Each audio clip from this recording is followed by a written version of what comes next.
প্রধানমন্ত্রী তারেক রহমানকে কেন সবাই সাবধান করে দিচ্ছে?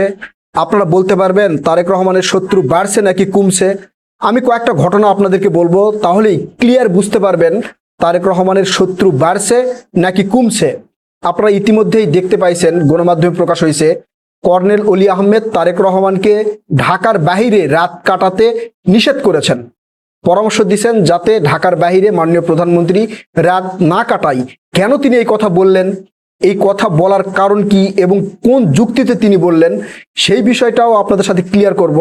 তার আগে দেশের মধ্যে তারেক রহমানের জনপ্রিয়তা বৃদ্ধি পাইছে কিনা বা জনপ্রিয়তা কমে গেছে কিনা সেই বিষয়ে একটু আলোকপাত করতে হবে। তারপরে আন্তর্জাতিক মহলে তারেক রহমানের অবস্থান বর্তমানে কি, সেইটা দেখলেই আপনারা ক্লিয়ার বুঝতে পারবেন যে তারেক রহমান এখন কোন পজিশনে আছে। আপনারা কয়েকটা নিউজ দেখেছেন, এই যে আজকে একটা নিউজ প্রকাশ হয়েছে যে তারেক রহমান তিনি কিছু উপহার পাঠিয়েছেন ব্যাংকের এটিএম বুথের এক সিকিউরিটি গার্ডের কাছে।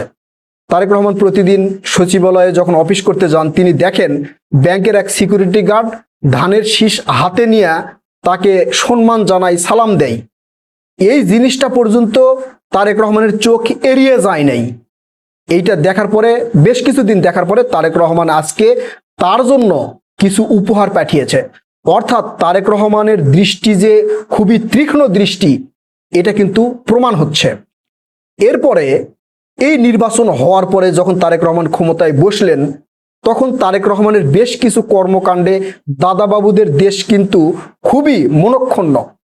তারেক রহমান ক্ষমতায় বসলেন, দাদাবাবুরা চাইয়াছিল যে প্রথমে আমাদের দেশে আসবে, কিন্তু তারেক রহমান সেই ভাতে ছাই ঢেলা দিয়ে প্রথমে চলে গেলেন মালয়েশিয়া, সেখান থেকে আবার গেলেন চীনে। তখন দাদাবাবুরা খুবই মন খারাপ করে আছে। আপনারা দাদাবাবুদের দেশের এক সাংবাদিকের কথা শুনেছেন, তিনি এক ইন্টারভিউ বলেছেন নির্বাচনের আগে তারেক রহমানের সাথে তার দেশের কিছু উচ্চ পদস্থ দাদাবাবুরা তারেক রহমানের সাথে বৈশা আলোচনা করছে এবং তারেক রহমানকে কিছু দিক নির্দেশনা দিছে, তারেক রহমানের কাছ থেকে কিছু প্রতিশ্রুতি নিছে। সত্য মিথ্যা জানি না, তার কথা অনুযায়ী তিনি বলেছেন নির্বাচনের আগে তারেক রহমান যে প্রতিশ্রুতি দিয়েছিল, যে কথাগুলো দিয়েছিল দাদাবাবুদের দেশের সেই কর্মকর্তাদের সাথে, নির্বাচনের পরে তারেক রহমান তাদেরকে কাঁচকলা দেখাইছে। বোঝেন নাই?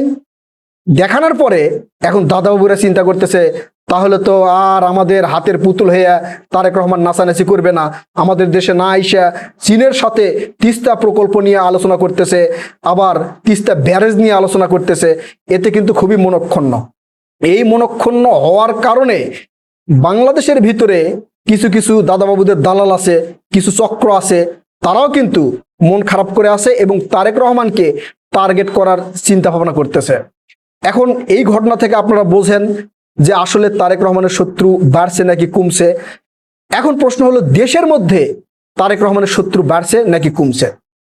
নির্বাচনের আগে থেকেই তারেক রহমানের যে জনপ্রিয়তা আপনারা দেখেছেন বা আমরা দেখেছি, তার বিন্দু বিসর্গ কমে নাই, বরঞ্চ তারেক রহমানের জনপ্রিয়তা দিন দিন আরো বেশি বৃদ্ধি পাইছে। এখন পর্যন্ত বাজারের ঊর্ধ্বগতি নাই, কাঁচা জিনিসপত্রের দামের ঊর্ধ্বগতি নাই, কোনো বিষয় নিয়ে সাধারণ জনগণের মধ্যে কোনো মনক্ষুণ্ণ ভাব কিন্তু আমরা দেখতেছি না। বিভিন্ন নিউজ, সোশ্যাল মিডিয়া, ধরেন গণমাধ্যম বাদ দেন, সোশ্যাল মিডিয়াতেও আমরা তেমন কোনো আলোচনা দেখতেছি না যে তারেক রহমান এটা করতে পারতেছে না, তারেক রহমানের এইটা করা ভুল, এই ধরনের আলোচনা কিন্তু আমরা সোশ্যাল মিডিয়াতেও খুব একটা দেখছি না। এতেই বোঝা যাচ্ছে যে তারেক রহমানকে নিয়ে সমালোচনা করার মতো কোনো কাজ তারেক রহমান এখন পর্যন্ত করে নাই। বিধায় তারেক রহমানের প্রতি সাধারণ জনগণের ভালোবাসা এবং তারেক রহমানের জনপ্রিয়তা এখন প্রায় বাংলাদেশে আকাশচুম্বী। এখন আরেকটা বিষয় আপনাদেরকে বলি, কেন তারেক রহমানকে ঢাকার বাহিরে রাত কাটাতে নিষেধ করলেন কর্নেল অলি? শুধু কর্নেল অলি বলেছে তা না, অনেকেই কিন্তু বলেছে যে তারেক রহমানকে সাবধানতার সহিত থাকতে হবে, কারণ এই অসাবধানতার কারণেই এই বাংলাদেশ মহান এক নেতা শহীদ রাষ্ট্রপতি জিয়াউর রহমানকে কিন্তু হারিয়েছে।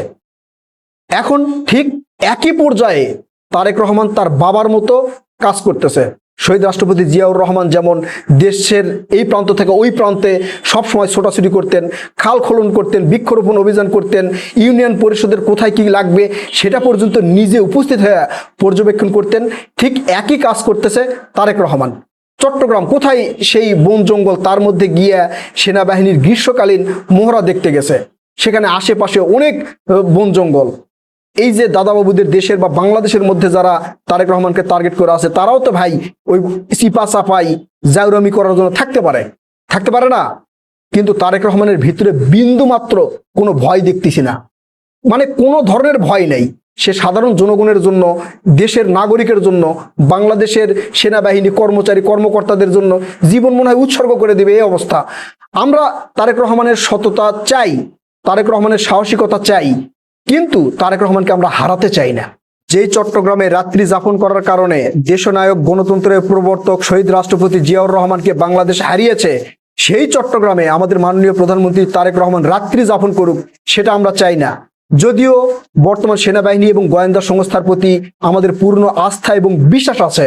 আমি বেশিরভাগ সময় দেখি সেনাবাহিনীর যে কোনো প্রোগ্রামে আমাদের সেনাপ্রধান ওয়াকারুজ্জামান স্যার আমাদের মাননীয় প্রধানমন্ত্রী তারেক রহমানের সাথে থাকে। আমি আমাদের সেনাপ্রধান ওয়াকারুজ্জামান স্যারকে এই জন্য সেলুট জানাতে চাই। কিন্তু তারপরে আমরা চাই শুধু চট্টগ্রামে নয়, দেশের কোনো জেলায় আমাদের মাননীয় প্রধানমন্ত্রী তারেক রহমান যেন রাত্রি যাপন না করে, কারণ আমাদের ভিতর থেকে এখনো সেই সংখ্যা কাটে নাই। তারেক রহমানের দেশের ভিতরে জনপ্রিয়তা, আন্তর্জাতিক মহলে যে অবস্থান, সেইটা বাংলাদেশের ভিতরে একটা কুচক্রী মহল আর দাদাবাবুদের দেশ খুব একটা ভালো চোখে দেখছে না। তাই তারেক রহমানের নিরাপত্তা আরো বৃদ্ধি করতে হবে। তারেক রহমান স্যার যখন লন্ডন থেকে বাংলাদেশে আসলেন, তখন যে নিরাপত্তা দেওয়া হয়েছিল, সেই নিরাপত্তা তারেক রহমান স্যার নিজেই কমিয়েছে বলে আমরা জানতে পেরেছি। তারেক রহমানের নিরাপত্তার জন্য যে গাড়ি বহর ছিল, সেই গাড়ি বহরও তারেক রহমান স্যার নিজেই কমিয়েছে। এটা স্বাভাবিকভাবে আমাদের দেশের জনগণকে মুগ্ধ করলেও তারেক রহমান স্যারের নিরাপত্তার জন্য সেগুলো আবারও বাড়ানো উচিত বলে আমি মনে করি। হয়তো আমরা স্বাভাবিকভাবে দেখতেছি তারেক রহমান তার সিকিউরিটি কমিয়েছে, গাড়ি বহর কমিয়েছে, বিশেষজ্ঞগণ এবং বিশ্লেষকগণ কিন্তু খুব একটা ভালো চোখে দেখছেন না। এই মুহূর্তে তারেক রহমান স্যারের বিকল্প বাংলাদেশে আর নেই।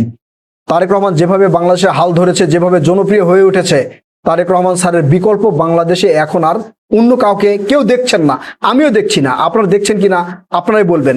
তবে তারেক রহমান স্যারের নিরাপত্তা, সিকিউরিটি আরো বাড়ানো হোক।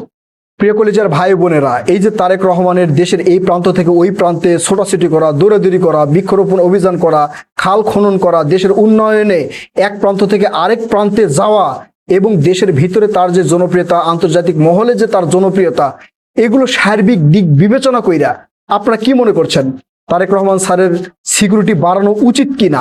একই সাথে সাবেক সেনা কর্মকর্তা এবং বিশেষজ্ঞগণ, বিশ্লেষকগণ যে তাকে বিভিন্ন জেলায় গিয়ে রাত কাটানোর বিষয়টা সতর্ক করে দিচ্ছেন, এই বিষয়গুলো নিয়ে আপনারা কি মনে করছেন? তারেক রহমানের সিকিউরিটি এখন কি পরিমাণ বাড়ানো উচিত? তারেক রহমানের কিভাবে চলাফেরা করা উচিত?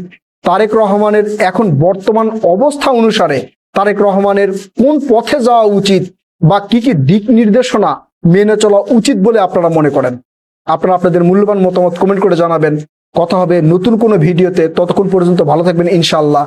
আল্লাহ হাফেজ।